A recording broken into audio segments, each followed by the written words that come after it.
আসসালামু আলাইকুম। তোমরা যারা এই বছর এইচএসসি পরীক্ষার্থী ছিলা তাদের জন্য আমার ভিডিওটা। আমি ভিডিওটাতে 4টা টপিক নিয়ে আলোচনা করব। প্রথমে হচ্ছে অটো পাসের নেতিবাচক প্রভাব, তারপর তোমাদের পরীক্ষাটা এই বছর যেভাবে হতে পারতো, 5টা পরীক্ষা তো 5-6টা পরীক্ষা হয়েছিল, এরপরে যেভাবে পরীক্ষাটা হইতে পারতো এটা আমি এখানে লিখছি।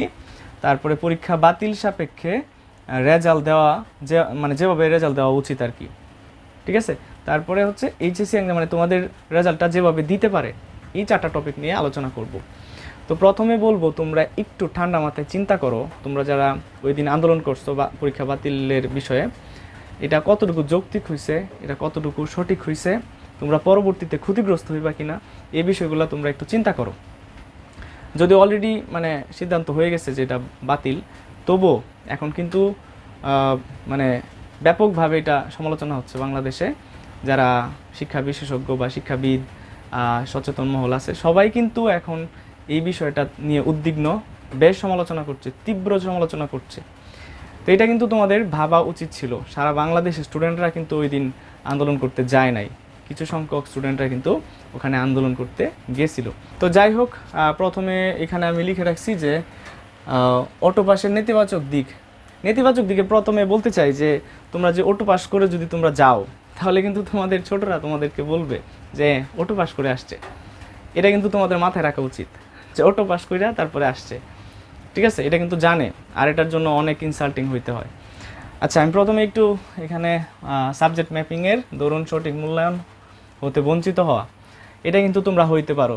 যে অনেকে আছে যে এইচএসসিতে খারাপ রেজাল্ট, কিন্তু এইচএসসিতে তার দারুণ প্রিপারেশন ছিল, তো সে কিন্তু আসলে ক্ষতিগ্রস্ত হবে, মানে তার মূল্যায়নটা হবে না ঠিকঠাক মতো। যে এইচএসসি খারাপ রেজাল্ট, এইচএসসিতেও কী হবে, খারাপ রেজাল্ট হবে। এইচএসসির খারাপ রেজাল্টের জন্য,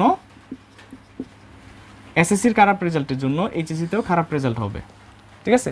এইচএসসিতে মনে করো তুমি ফিজিক্সে পাইছো 70, তো এইচএসসিতেও কিন্তু তুমি, এটা এসএসসি এইচএসসিতেও তুমি কিন্তু ফিজিক্সে এইরকমই পাইবা, যেহেতু সাবজেক্ট ম্যাপিং, ঠিক আছে। আমি কিন্তু শেষে একটা টপিক রাখছি যে তোমাদের রেজাল্ট যেভাবে দিতে পারে, এটা কিন্তু খুবই গুরুত্বপূর্ণ, একটু লাস্ট পর্যন্ত দেখবা। আচ্ছা, একটু সাউন্ড পলিউশনের সমস্যা, মানে উপরে যেহেতু আমার টিন শেড, তো এখানে একটু তোমরা বুঝতে পারতেছো যেহেতু বৃষ্টি হচ্ছে। তারপরে হচ্ছে গ্রুপ চেঞ্জকারীদের অবমূল্যায়ন, যারা গ্রুপ চেঞ্জ করবে তাদের মূল্যায়নটা আসলে কিভাবে হবে। অনেকে আছে সায়েন্স থেকে আর্টসে চলে যাচ্ছে, তাহলে সায়েন্স থেকে যদি আর্টসে চলে যায় তাহলে তার সাবজেক্ট চেঞ্জ হয়ে যাচ্ছে, তো এই ক্ষেত্রে তারা কিন্তু মূল্যায়নটা ঠিকঠাক মতো পাবে না, ঠিক আছে। আমি কিন্তু অটো পাসের কথা বলতেছি, অটো পাস যদি অটো পাস করা হয়, সাবজেক্ট ম্যাপিং আর কি। তারপর হচ্ছে এডমিশনের ক্ষতির সম্মুখীন হবে, তার দরুন স্বপ্নের ভার্সিটি কী হবে, হাতছাড়া হবে। অ্যাডমিশনের ক্ষতির সম্মুখীন কেমনে হবে, এই যে তারা সাবজেক্ট ম্যাপিং ট্যাপিং করে রেজাল্ট দিবে, তো এসএসসির রেজাল্ট এইচএসসির রেজাল্ট দুইটা মিললে কিন্তু একটা পয়েন্ট ধরে বা একটা নাম্বার ধরে, ওই নাম্বার কিন্তু কমে যাবে অনেকের, যেহেতু সাবজেক্ট ম্যাপিং করে দিচ্ছে। তারা তো আসলে ভালো পরীক্ষা দিয়ে রেজাল্ট আনার কোনো সুযোগ থাকতেছে না, অর্থাৎ তারা অনিশ্চয়তার মধ্যে থাকতেছে। তো এই ক্ষেত্রে অ্যাডমিশনেও তারা কি হবে, খারাপ সেই টেনশনে, অনেকটা টেনশনে খারাপ করবে। অ্যাডমিশনে প্রিপারেশনও নিবে না ঠিকঠাক মতো, যে আমার রেজাল্ট ছিল এসএসসিতে ভালো, আমার খারাপ আসছে, অথবা এসএসসিতে খারাপ রেজাল্ট ছিল, আমার অনেক ভালো প্রিপারেশন ছিল এইচএসসিতে, তো আমি ভালো করতাম, ঠিক আছে। তো সে কিন্তু হতাশায় ভুগবে, এক সময় দেখা যাবে যে তার স্বপ্নের ভার্সিটিতে সে যেতে পারলো না। তারপর হচ্ছে ভালো স্টুডেন্টরা বৈষম্যের শিকার তথা ক্ষতিগ্রস্ত হবে, ঠিক আছে। ভালো স্টুডেন্টরা ক্ষতিগ্রস্ত হবে, এই যেটা বললাম যে সামগ্রিকভাবে ভালো স্টুডেন্ট যারা আছে তারা কিন্তু কোণঠাসা হয়ে যাবে, যে আহারে আমার তো এসএসসিতে ভালো রেজাল্ট ছিল, যে কোনো কারণে যদি, বাংলাদেশের যে অবস্থা, শিক্ষকরা তো অনেক শিক্ষক আছে যে এইরকম, যে অযথায় স্টুডেন্টদেরকে নাম্বার কম দেয়, ভালো পাইলেও নাম্বার কম দেয়। তো এই বিষয়টা ভালো স্টুডেন্টরা কিন্তু ক্ষতির সম্মুখীন হতে পারে। তারপরে হচ্ছে আনস্যাটিসফাইড রেজাল্টের কারণে বিশৃঙ্খলা। এখন বিশৃঙ্খলা বলতে আমি এটাই বুঝাইতেছি, যখন মনে করো যে আনস্যাটিসফাইড অসন্তোষজনক রেজাল্ট আসবে, তখন কিন্তু আবার দেখা যাবে যে আন্দোলনে নামতেছে, যে এই রেজাল্ট মানি না, আমাদেরকে রেজাল্ট করতে হবে, পরীক্ষা নিতে হবে বা একটা কিছু, তখন ব্যাপকভাবে আন্দোলন শুরু হয়ে যাবে আবার। তো এই হচ্ছে কয়েকটা পয়েন্ট।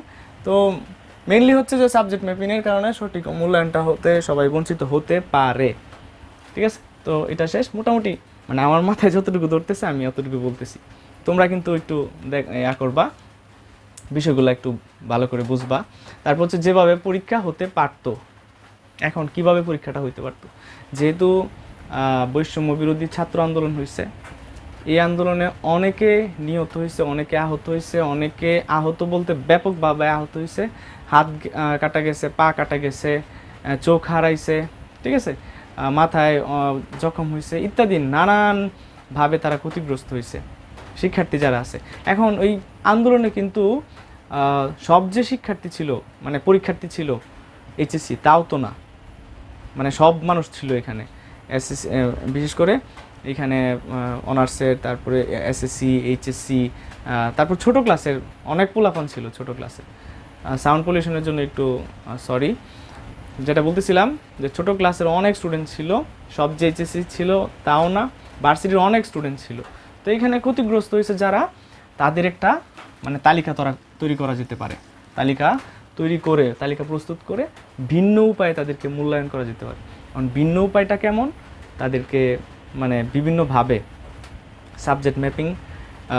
সাবজেক্ট ম্যাপিংয়ে আমি বলবো না, কারণ এটা আসলে না, তাদেরকে সংক্ষিপ্ত কয়েকটা প্রশ্নে মানে পরীক্ষা নেওয়া বা সামথিং, মানে তাদেরকে একটা সিস্টেমে নিয়ে আসা, এটা যেভাবেই হোক, হ্যাঁ, একটা সিস্টেমে নিয়ে আসা। তারা যেহেতু ক্ষতিগ্রস্ত হয়েছে, তারা যেহেতু আহত হয়েছে, তাদেরকে অবশ্যই বিশেষ বিবেচনা করা উচিত, তাদের তালিকা তৈরি করে। এবং সব তো আসলে মানে ক্ষতিগ্রস্ত হয়েছে না বলা যাবে, মনে করো যে তোমরা 5% বা 10% এইচএসসি পরীক্ষার্থী ক্ষতিগ্রস্ত হয়েছে, তো সেক্ষেত্রে মূল্যায়নটা একটু ভিন্নভাবে লিস্ট করে করা যেতে পারে। তারপর হচ্ছে সংক্ষিপ্ত প্রশ্নে পরীক্ষা গ্রহণ, সিলেবাসটা কমায়া কম নম্বরে সংক্ষিপ্ত প্রশ্নে পরীক্ষা গ্রহণ, এটা বেস্ট ছিল তোমাদের। যে আমাদের 100 নম্বরের পরীক্ষা, ধরো যে 100 নম্বর, তোমাদের তো সায়েন্সের যে 4টা সাবজেক্ট, এখানে তো 25 নাম্বার তো প্র্যাকটিক্যালটা তো অটোমেটিক্যালি বাদ, এখান থেকেও নাম্বারটা কমায় দিয়া পরীক্ষাটা তোমরা অ্যাটলিস্ট অ্যাটেন্ড করার দরকার ছিল। পরীক্ষাতে অ্যাটেন্ড করলে তোমরা ভালো করতা, কিন্তু তোমরা কি করলা, আন্দোলন করলা। এটা তোমরা কিন্তু মানে তোমাদের ক্ষতি হবে। তোমাদের কোনোভাবেই রেজাল্ট মানে পরীক্ষা ছাড়া রেজাল্ট দেওয়া আসলে এটা সঠিক সিদ্ধান্ত না, এটা একটা ভালো মেথড না, কোনোভাবেই না। তো এটা ছিল কথা। তো এটা দুইটাই মানে এখানে আমি লিখছি যে সংক্ষিপ্ত প্রশ্নে পরীক্ষা গ্রহণ, মানে সিলেবাসটা কমায় কম নম্বরে। তো এই ছিল আসলে পরীক্ষাটা যেভাবে হতে পারতো, এটাতে তোমরা লাভবান হইতা। ঠিক আছে, তারপরে হচ্ছে পরীক্ষা বাতিল সাপেক্ষে। এখন মনে করো যে পরীক্ষাটা, আমি এই দিক দিয়ে একটু মুছে দিই, পরীক্ষাটা বাতিল সাপেক্ষে যেভাবে রেজাল্ট হওয়া উচিত, মনে করো রেজাল্টটা এইরকম হওয়া উচিত, সবাইকে সেম রেজাল্ট দেওয়া, এই যে সবাইকে A+ দিয়ে দেওয়া। এটা ডক্টর নাবিল এই দুইটা পয়েন্ট বলছে, তো ওনার থেকে আসলে আমি অ্যানালাইসিস করে এই দুইটাকে রাখলাম। A+ দিয়ে দেওয়া, সবাইকে সেম রেজাল্ট দেওয়া, এইচএসসিতে সবাইকে সেম রেজাল্ট, এতে করে কোনো ইফেক্ট পড়বে না। ঠিক আছে, যে এসএসসিতে তার যেমন রেজাল্টে আছে, তো এইচএসসিতে সে কী করছে, A+ পাইছে।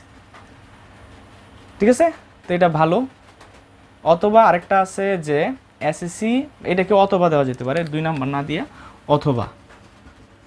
অথবা এসএসসি এইচএসসি নট কাউন্ট করে অ্যাডমিশন পরীক্ষা নেওয়া। মানে অ্যাডমিশন পরীক্ষাতে তুমি গেছো, তোমার এইচএসসি এসএসসি কোনোটাই কাউন্ট হবে না, কোনো নাম্বার কাউন্ট হবে না। তুমি ওখানে যদি ভালো করতে পারো তাহলে তুমি কি করবা, চান্স পাওয়া যাবে। ঠিক আছে না? তো এটা এই দুইটা পয়েন্ট খুবই সুন্দর হয়েছে, মানে আমার কাছে খুব ভালো লাগছে যে সবাইকে সেম রেজাল্ট দিয়ে দেওয়া, মানে A+ দিয়ে দেওয়া, অথবা এসএসসি এবং এইচএসসিতে নট কাউন্ট করে অ্যাডমিশন, মানে এসএসসি মার্ক কাউন্ট হবে না। নট কাউন্ট বলতে মার্কের কথা বলতেছি, মার্ক কোনো কাউন্ট হবে না, তোমরা জাস্ট অ্যাডমিশনে বসবা, অ্যাডমিশনে বসে পরীক্ষা দিয়ে দিবা, ভালো করতে পারলে অ্যাডমিশন।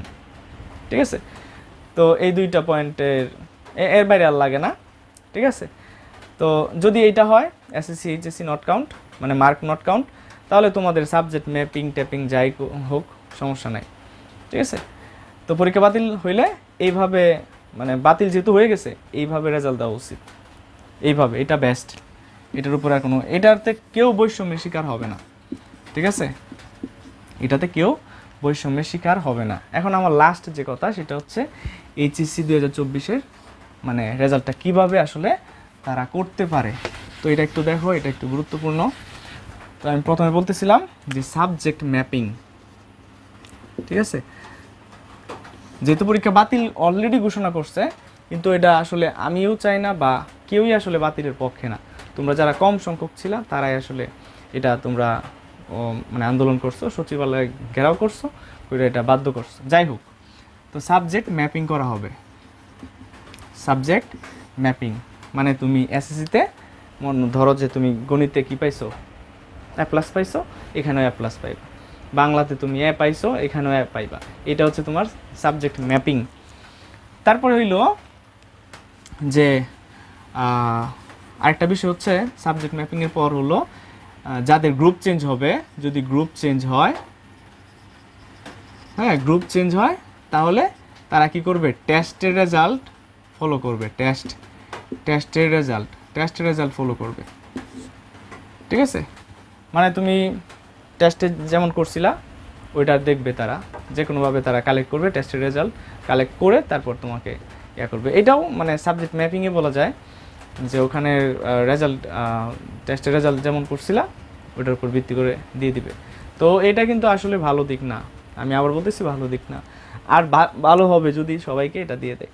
তো আমি বলবো পরীক্ষা বাতিল সাপেক্ষে সবাইকে যেন এই রেজাল্ট দেওয়া হয়, তাহলে অ্যাটলিস্ট কোনো বৈষম্য থাকলো না, ঠিক আছে। এই বৈষম্য দূর করা যাবে এই সিস্টেমটা দিয়ে। তারপরে আরেকটা কথা, সেটা হচ্ছে তোমাদের যে 4-5টা পরীক্ষা হয়েছিল এইচএসসি, মানে এইচএসসি যেগুলো নেওয়া হয়েছে, 4-5টা পরীক্ষা নেওয়া হয়েছে, এইগুলোর উপর ডিপেন্ড করে তোমাদের রেজাল্টটা ক্রিয়েট করতে পারে। এই ছিল আসলে ভিডিও। তো তোমাদেরকে লাস্ট কয়েকটা কথা বলি, সেটা হচ্ছে যে তোমাদের পরীক্ষা অবশ্যই দেওয়া উচিত ছিল। এখন কিন্তু আবার এই যে নটর ডেমের শিক্ষার্থীরা বলতেছে যে আমরা পরীক্ষা দিতে চাই, পরীক্ষা নেওয়া হোক, তারা 3-4টা দফাও দিতেছে। নটর ডেমের সাথে সাথে আরও যারা স্বনামধন্য ইয়ারা আছে, প্রতিষ্ঠানের শিক্ষার্থীরা আছে, তারাও কিন্তু যোগদান করতেছে। দেখা যাচ্ছে যে একটা খিচুড়ি মার্কা মানে সিচুয়েশন হচ্ছে। যাই হোক, তো আমার পক্ষ থেকে, বা আমি তো ক্ষুদ্র মানুষ, কি বলবো, যারা আসলে এটা নিয়ে ভাবেন বা যারা একটু গবেষক আছেন, তারা কিন্তু সবাই তীব্র সমালোচনা হচ্ছে আর কি অ্যাটলিস্ট।